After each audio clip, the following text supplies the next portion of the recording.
Hey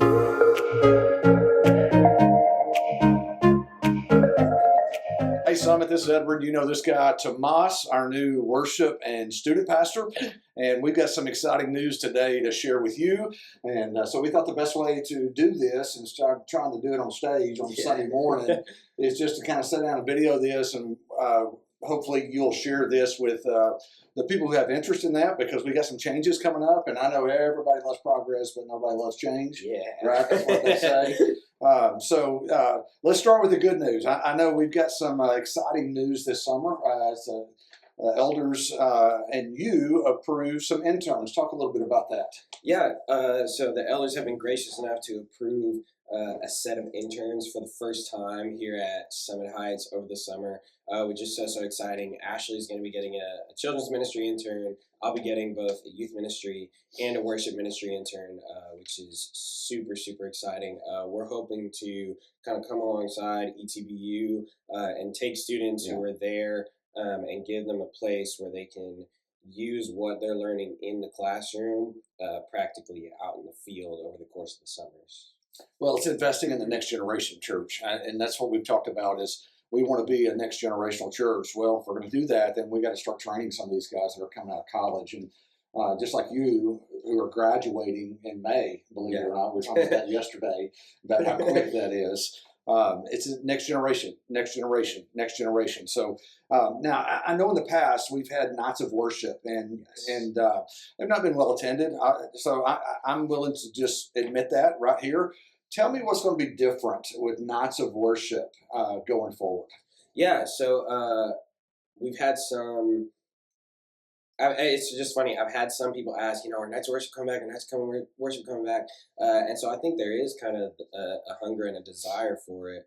And so the first thing that's really exciting is as a way to launch our nights of worship, but also to encourage that intern and give them, again, something practical, something physical they can do. So that first night of worship that we're going to have at the end of the summer will be led, coordinated, planned, put together by our Summit Worship Project. So it's their final project. It's their capstone for the summer. It gives them an opportunity to take everything that they learned throughout the summer and that, again, they've been learning in the classroom and to put it together themselves. Yeah. So it's so exciting.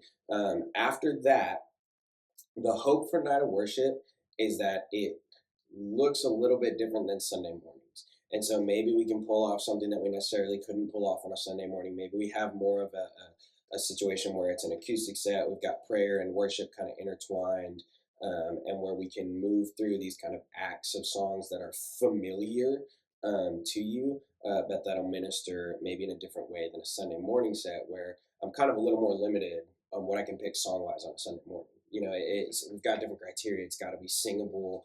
It's got to be something that people latch onto. It's got to sing certain kinds of truths. Whereas with Nights of Worship, we can kind of pick some songs that are maybe a little bit more out of the wheelhouse of what we would sing on a Sunday morning. Yeah, and let me say this. The reason we're doing this is Tomas has actually already met with his whole worship team, from cameramen to sound guys to guitarists, drummers, singers, and how many total is on that team right now? So in our planning center total, we have about 42 people registered. Of that, I would say probably that is very active is probably 35, 36 people rotating in and out. That's crazy. And so he did this a few weekends ago. They did a big fish fry and whatnot, but I know some people missed, and I know some of you may be watching this and you've never been a part of the worship team. We wanted to kind of put this on video for everybody that might have missed it or maybe have questions about it. Now, Tomas, you're up in the game of worship team, and it's been a long time since we've had a midweek practice for the worship team. Talk about that real quick.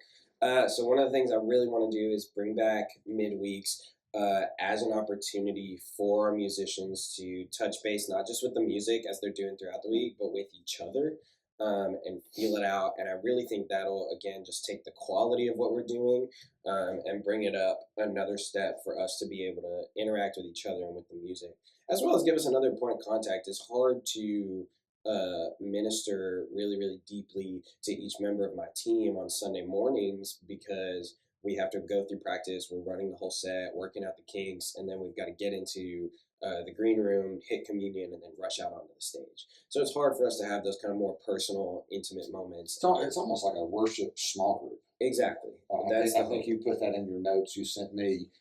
That the heart is that it's not just worship on Sunday morning. I mean, it's funny, people think that what we do on Sunday morning, we start planning at 7 o'clock on Sunday morning. Yeah. And there's a lot of planning that goes into what happens from children's ministry to preschool to worship, safety, first impressions. A lot goes into that. And so it's really kind of a small group. Yeah, and that's the hope. Again, I like to tell my worship team over and over and over again that if Sunday morning is the first time that you're worshiping and worshiping through the set that we're singing, you haven't come prepared, you know. And so just having a time for us to get together as a family and as friends and just to joke around, to have fun, to talk about the real things in life, kind of sit over a meal to do what you would do in a small group, you know. I know when Andrew came, the worship pastor before you, in case you don't know, he downsized the team. Yes. And so I think by what you're doing, the goal is to really begin that process. Talk a little bit about that. Yeah. So once again, our team is huge, and it's really, really great. It's awesome. We love every individual on our team, but it makes it really kind of difficult to establish consistency when we have a team that size. Yeah. It's hard for us to establish consistency with each other as a band. It's hard for us to establish consistency with the congregation as worship leaders. And it's hard for us to establish kind of this consistency spiritually, musically, and emotionally, just all across the board. Not all of our people are in the same place spiritually, which is okay. We encourage that wherever you're at, wherever your walk with Jesus is at, come join and we'll walk with you in that. But also, with, again, taking up the kind of quality of our music and elevating that as well, having consistent midweek practices, but also having a consistent set of bands, I think will really take that up. Yeah. And so that's kind of what I'm aiming towards, is for everyone to step forward, for us to have two consistent rotating bands that always have the same members. And so every other week, the vocalists and the instrumentalists will be the same, and they will always work together, which establishes synergy between the team. Continuity. Sure. The congregation gets used to who they're going to see up.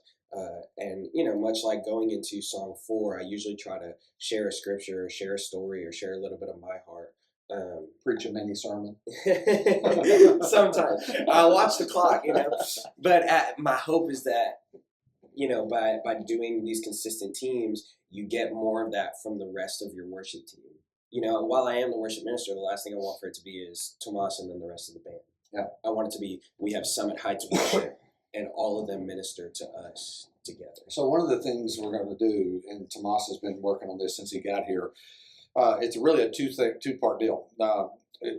Because we're actually going to have auditions. And so you may be listening to this and you've never been on the worship team, but you're a drummer, you're a guitarist, you sing soprano, you sing alto, you sing bass. I don't really know what I'm talking about because I'm not musical, but and you may go, how do I get involved in this? Well, there's going to be auditions, but there's also another part of this, because we're going to ask all 37 people that's in that database to also go through the audition process. Mm-hmm. Talk a little bit about that. Yeah, I just felt like there were a lot of reasons for that. One of the things, I just felt that it was fair.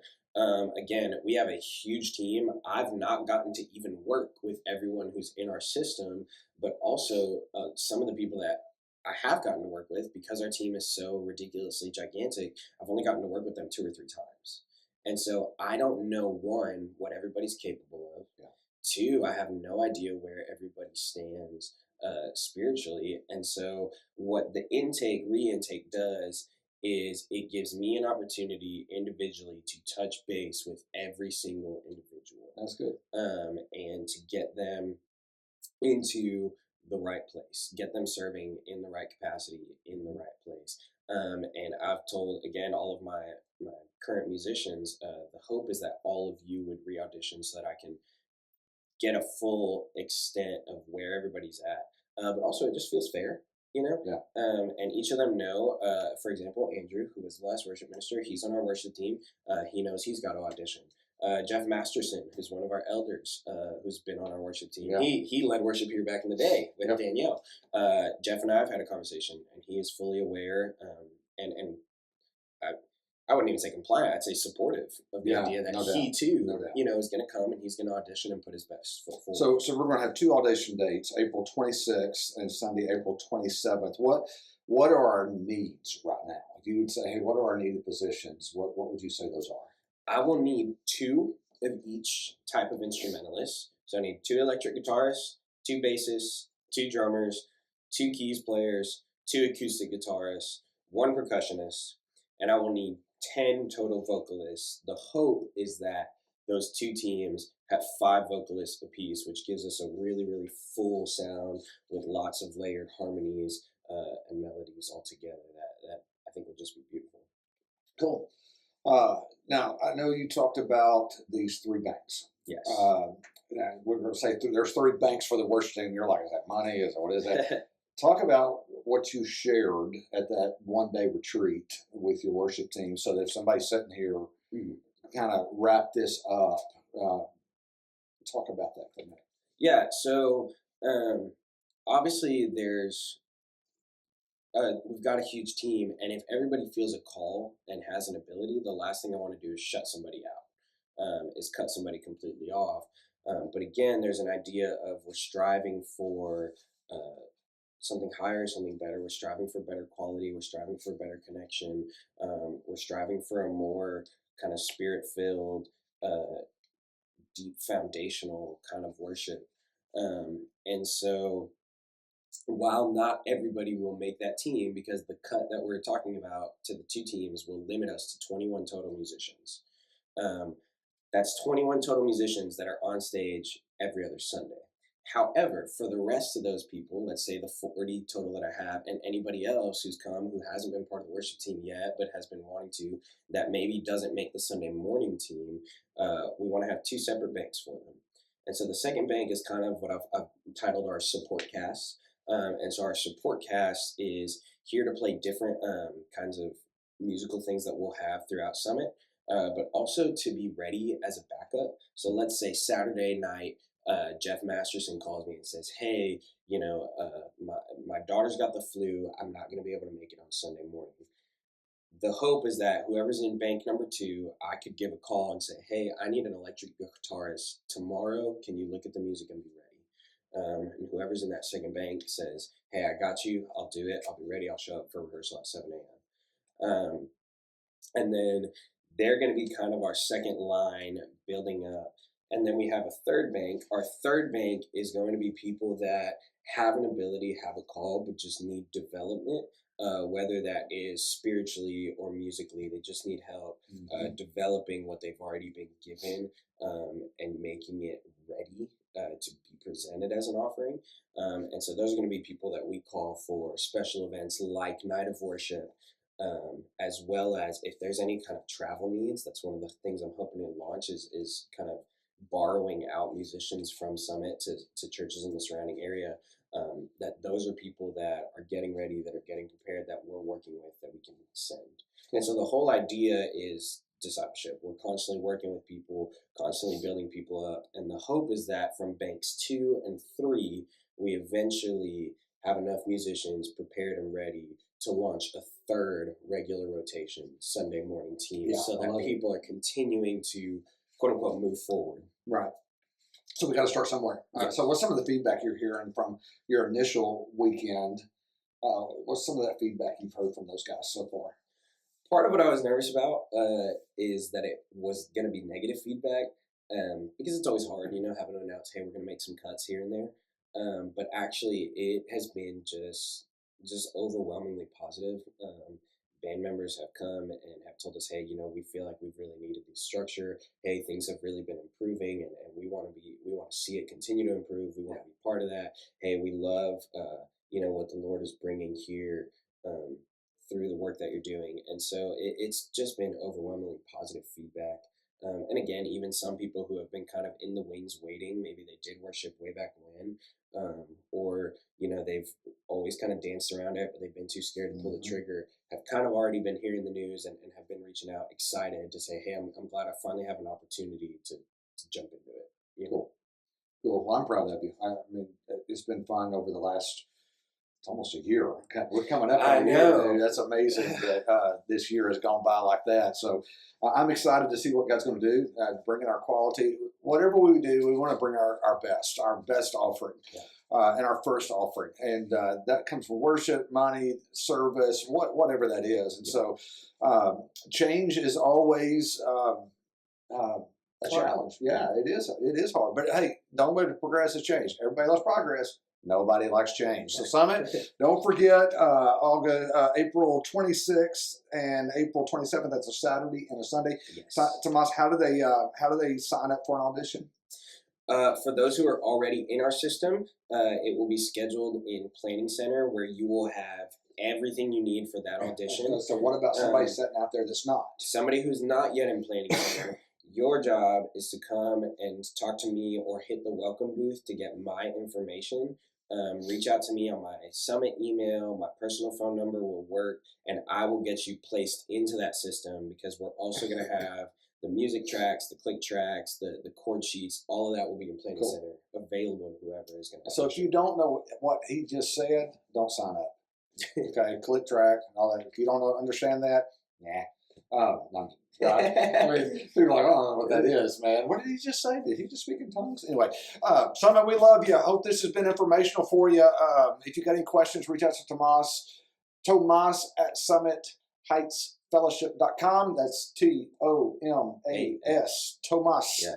The world's longest email address. It is the world's longest. So share this. If you got somebody you know is interested in worship, we love you. Hope you have a great week.